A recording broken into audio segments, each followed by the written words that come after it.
Hi guys, welcome back to my channel. Thank you so much for watching today.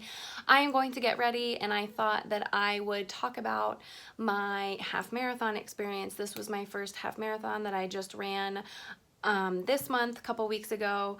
It was on Cinco de Mayo and I always do voiceovers or music or something, and I thought I would try to talk about something. If you like this video, please hit that thumbs up button and then also subscribe, and let's get on into it.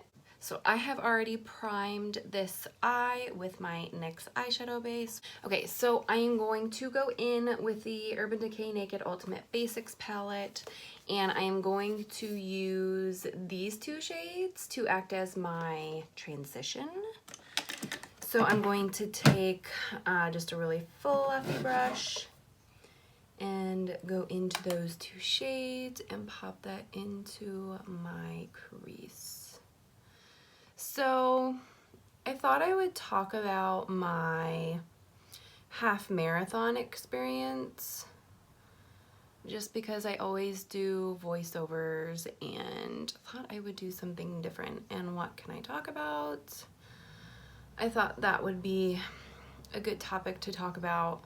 I'm not gonna I don't have a whole lot to say anyways. It was my first experience. I'm not like a professional athlete or anything, but if you have some sort of goal for 2019 or in the future to do something like this, I definitely learned a lot, and if I were to do it again, which it's definitely a possibility, I really enjoyed, for the most part, enjoyed the experience. More so race day was the best day. But I'll get into the training part in a second. I definitely learned a lot and would do a lot of things different next time. And so that is what I would want to share so that you don't make the same mistakes I did. And struggle as much as I did, because I could have easily avoided some of the difficulties that I encountered. But they made me a better person. So now that that is in the crease, I'm going to go in with this orangey brown color. This is Extra Bitter. So I'm just going to take this dense crease brush, and I'm going to take this and put this all in my crease, and then you'll see that I'm going to actually take it almost over my entire lid with the exception of the inner corner. So this was my first half marathon, and initially when I signed up to do it, I was doing it for somebody else, specifically my sister-in-law. She had this goal to do it for 2019, and I felt bad. I didn't want her to run it by herself, and then I decided, you know what, don't do this for somebody else. You need to do it for yourself. Otherwise, you're gonna fail miserably. So if you were doing something like this, I do recommend doing it with somebody, but do it with somebody that really is committed and wants to do it for themselves first. So, I like to exercise. I am a runner. I thought this would be a great journey to do with my sister-in-law, but then also I thought it would be a very good goal for myself for 2019. So the race was in May. We're still in May, right? So the race was actually Cinco de Mayo. So I started training, I want to say, in February. So I'm going to take the Anastasia Beverly Hills palette. I'm going to take Tempera. Is it Tempera? Tempera, so the lightest shade. And I'm going to pop this on the inner corner. So I recommend doing this race with somebody and training with somebody, because not only will it keep you accountable, it's also a really good motivator, because you are going to encounter so many moments where you are just going to want to give up and say fuck it. And to have somebody else there that is going through the same exact thing, that understands your difficult moments and like moments of wanting to give up, but you know, can go through it together and root each other on, and, you know, it definitely helps. I'm sure I could have done it on my own, but I struggled so much where, you know, having that support system and knowing that she was going through the same thing is, you know, it helps so much. So we started training, I think she started training before me because she had already committed to it, decided that she wanted to do it. So I think she started in January, and I think I started either at the end of January and the beginning of February. So we had what? At least 3.5, possibly 4 months of training. Again, I can't exactly remember when I committed to it. I was not a beginner runner, so for me to jump into training was pretty easy at first because you start with small runs. But kudos to my sister-in-law, she was a first-time runner. She just floored me the entire time throughout the process. She did way better than I did. And if she was struggling, I never truly knew about it. Because I struggled mentally and physically. I had several physical frustrations in the process. So next thing I'm going to do is I'm going to take this Urban Decay 24/7 Glide On pencil. This is in Desperation, so this is just a gray eyeliner pencil. So we started training like 3.5 to 4 months out. This is hard to do and talk at the same time. So mistake number 1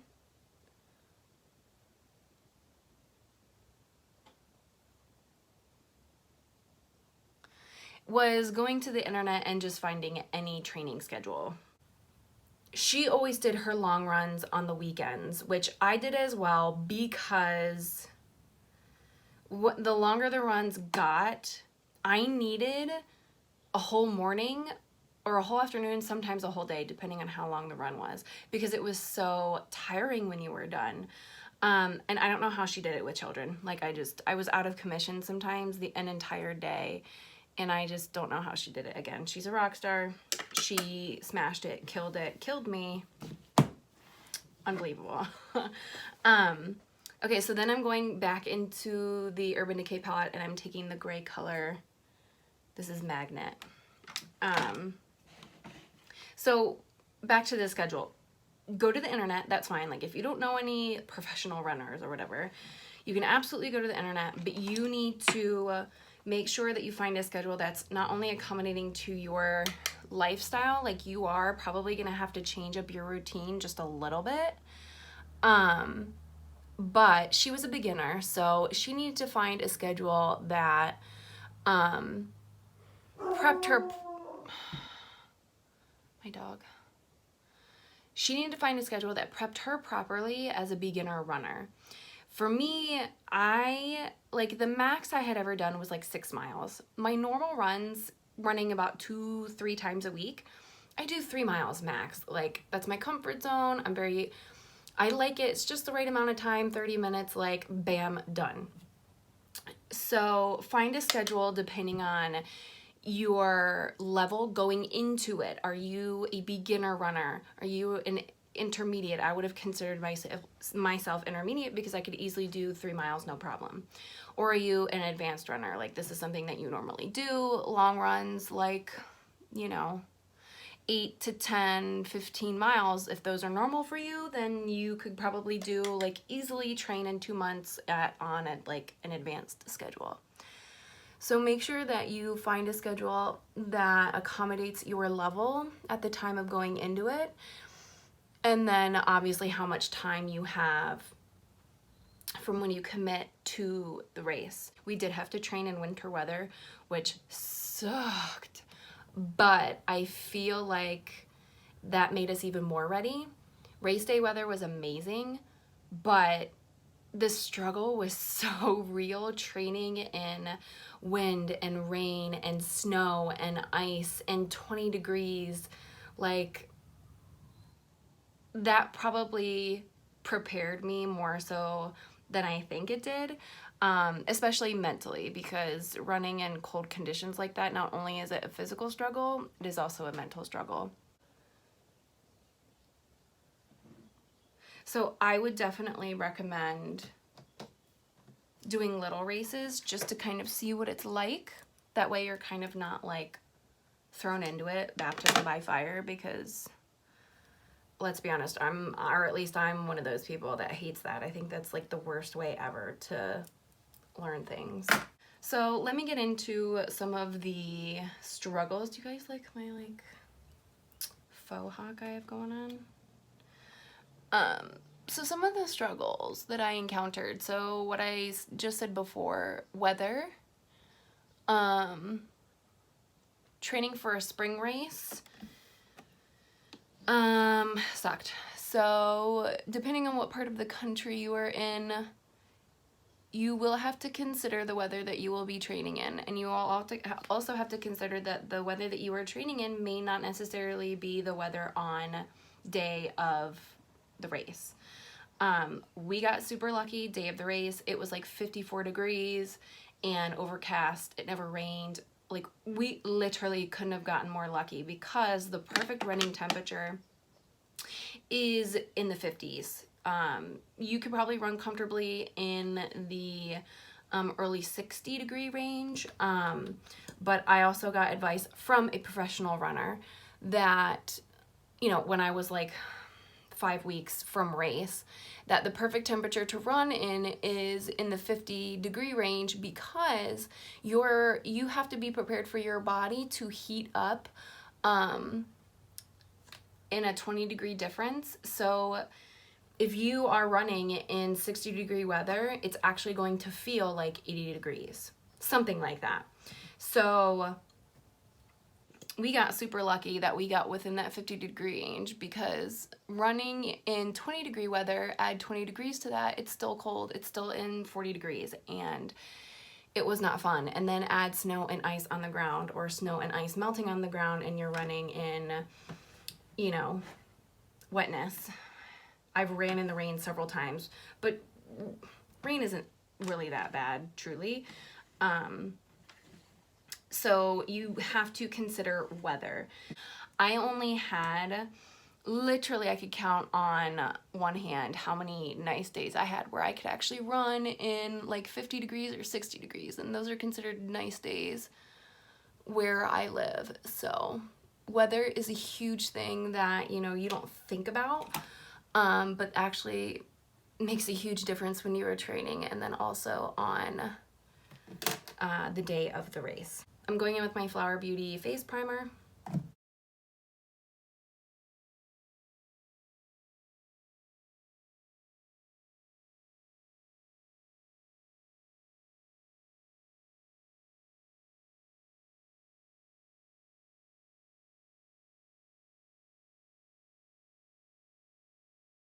The training part is 50-50, physical and mental. Race day, in my opinion, was 90%, I don't know, maybe not 90, 70 or 80% mental. Because you work so hard to get yourself there physically, that finally, like, race day, you're there physically. You've probably been there for a while.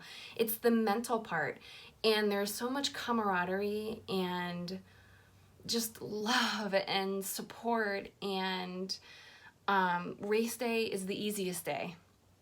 The 3 to 4 months or 5 months, however long you're training, is the hardest part.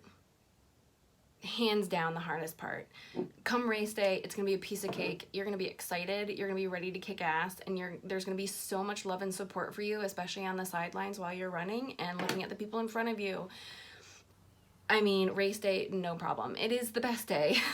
Not only are you excited for it to be over, but there's an overwhelming, it's so hard to explain. There's just an overwhelming energy of just people coming together and supporting strangers. Like, it's pretty incredible. I had several, why am I like patchy all of a sudden? Let's see what happens. Okay, so some of the struggles that I had, I've kind of already mentioned the mental ones. The mental ones happened along with the physical aspect of it, but the weather was more mental for me. So just know that that is going to be a struggle. So I had two different injuries. They were both foot injuries. I never went to a doctor for them because I knew that there were gonna be physical aches and pains. I knew. I didn't need anyone to tell me that. I just expected it. Like, you're pushing your body to such a limit, 13.1 miles specifically, that to me it was common sense that I was going to encounter physical issues. So if you don't think that's going to happen, it's going to. And just, you know, don't be prepared in the mindset of just because you get hurt physically doesn't mean you are down for the count and that you can't do the race. So what I do recommend, and that I did do for the most part, let yourself recover. I can't tell you specifically like what happened to my feet. After talking to a professional runner, he said that I was doing too much too fast. So the schedule, this is where I learned about the schedule I had was not good. And that I eventually quit using it 5 or 6 weeks, maybe even earlier, 8 weeks, from race day, because I was told that based on my level going in as an intermediate runner and having such a comfort zone, that I was doing too much too fast, and you're gonna hurt yourself if you do that. So listen to your body. Only you know yourself and your body and what it's trying to tell you. And if you are exhausted, like exhausted to the point that it's affecting you negatively, like your body is speaking to you, stop. You know, there's a difference between like, oh, my legs are tired, you know, because you ran 6 miles, versus something doesn't feel right, I'm feeling pain or really bad discomfort. You want to listen to those things. And you'll learn that along the way. You're going to learn a lot of new things about your body as well. That was one of the things that definitely surprised me. So listen to your body, and you should be able to avoid injury that way, besides doing what I did and, you know, doing too much too fast. So this kind of plays into your schedule. Make sure that you pick a training schedule that fits your needs, your level, and time frame.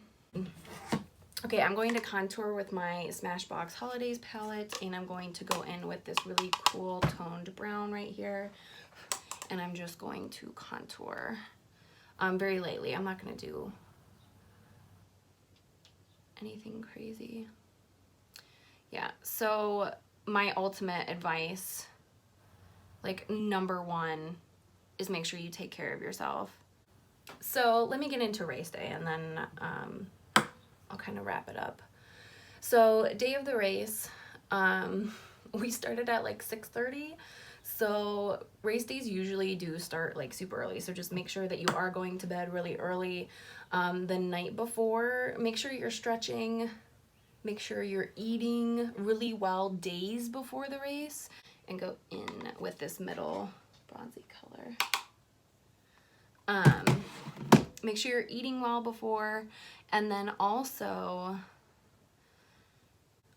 You have everything set out and ready at like clothes wise, food wise, make sure you eat in the morning.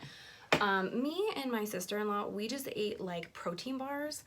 We didn't want to eat a heavy breakfast. We were kind of scared to eat a heavy breakfast, but then also like we had to wake up at 5 o'clock in the morning. It was a 30-minute drive for us to go down to the downtown area. So you just, I don't know, unless you get up super early, it's kind of hard to have like a really big breakfast. And then just kind of depending on how you do things, like I'm the kind of person that loves to work out on like an almost empty stomach, or I have like a piece of bread before I work out.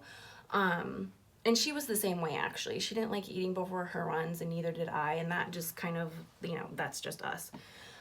So make sure that you are prepared to have something to eat in the morning, whatever that may be. And then people also have what they call throwaway clothes. So when you these are clothes that you would wear that you might want to take off. Clothes that you do not care about, that may be old or you have no sentimental value or cheap, whatever. And you can just throw it off and throw it on the ground. And then these clothes are actually donated to like shelters, organizations, which is awesome. So I know a lot of people did that. We were dodging things here and there when people were kind of taking their stuff off. So that is also an option. During race day, never skip a water station. Don't do it. We were trading off and on water, Gatorade, because they always have both. The Gatorade gives you like a boost of sugar if you're feeling like your energy is low. That was really awesome. Don't miss a water station. And also, if you're running with someone, look out for them, because what they think they might need in the moment, skipping the water, skipping the snack. They give you snacks when you're getting, I think it was towards like the 6 or 7 miles. They started offering the snacks like orange slices or Swedish fish or the little gel packets. She grabbed several of those for me, like, oh no, I'm good, I'm feeling great, just kind of like riding the high. And truly, like, I don't know what would have happened if I hadn't done those, and would hate to think about that. And so look out for your race partner. I was so thankful that she did that for me. It was really, really nice. And then it also helps you, like, all that stuff is there for a reason. Utilize it. You don't have to stop running if that's like your goal, because we ran the whole time. We never walked. We slowed down to get our water, and so that we could drink it and not choke. But you can do it. Just go slow and make sure you get it down. Splash some on your face. Okay guys, sorry about that. I had to pick up a phone call. My husband is out of town. He is traveling. So I definitely wanted to answer his phone call. So I went ahead and applied my highlights, and then I set my makeup with the Catrice Prime and Fine Dewy Glow Fixing Spray. And I finished my brows with, what was I using? This is the LA Girl Shady Slim Brown Pencil in soft brown. And then I set everything with my Laura Mercier translucent setting powder. And then I just concealed under my eyes. I concealed under my eyes with my Bare Minerals concealer in Summer Bisque, and I think that is it. So I think I wrapped up everything that I wanted to say about the race. The hardest part is training, and it is all mental for the most part, like 99% mental. Your body is capable of so much. It's unbelievable. That if maybe I had a better attitude most of the time, maybe training wouldn't have been as difficult for me. But now I know that for next time, which is why I would be totally open to doing it again. Overall, the experience was absolutely amazing. I learned so much, not only about myself, but it was an experience that I feel like brought me closer to my sister-in-law. And I'm so thankful for, and also for the moments of empowerment and, you know, motivation and just feeling badass. Like, it was awesome. Okay guys, I'm going to wrap this up. That is it for this video. This is the end makeup look that I came up with. I hope you guys enjoyed it, and I will see you in my next video. Mwah.